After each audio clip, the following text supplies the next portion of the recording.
აღსრულების ეროვნულ ბიუროსთან მომხდარი ინციდენტის შედეგად ერთი გარდაცვლილი და ერთი დაჭრილია. შემთხვევის მოტივად ფინანსური დაპირისპირება სახელდება. გავრცელებული ინფორმაციით მოკლულსა და დაშავებულს შორის დავა ვალის დაბრუნების ნიადაგზე წარმოიშვა. დაპირისპირებაში მონაწილე პირები შინაგან საქმეთა სამინისტროს ყოფილი მაღალჩინოსნები იყვნენ. საქმეზე გამოძიება შესაბამისმა უწყებებმა უკვე დაიწყეს. მარია მურჩუხიშვილი დეტალებით.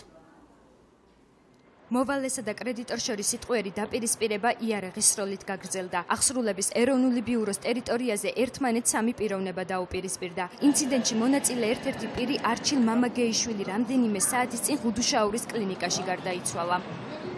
სროლის შედეგად კიდევ ერთი მამაკაცი დაზარალდა, რომელიც მძიმედაა დაჭრილი. იგი მკურნალობას ქირურგიის ეროვნულ ცენტრში განაგრძობს. მისი მდგომარეობა კრიტიკულია.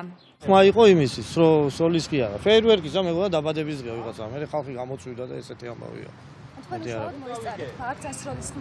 სროლის ხმა გავიგე შიგნით ვიჯექი მე ბიუროში. მე არ გამიგია არაფერი, ოპერატორთან ვიყავი შესული, უბრალოდ ოპერატორმა თქვა, რომ სროლის ხმა არისო და გამოვარდა გარეთ. მეც რო გამოვყევი ხალხი ვნახე შეგროვებული.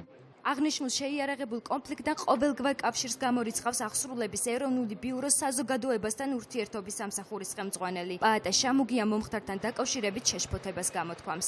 აღნიშნულ ინციდენტთან აღსრულების ეროვნული ბიურო არანაირ კავშირში არ არის, არც ინციდენტში მონაწილე პირები არ გახლავთ აღსრულების ეროვნული ბიუროს თანამშრომლები, უბრალოდ მოქალაქეებს შორის მოხდა ბიუროს ეზოში დაპირისპირება, იყო რამდენიმეჯერ გასროლა ცეცხლსროლი იარაღიდან.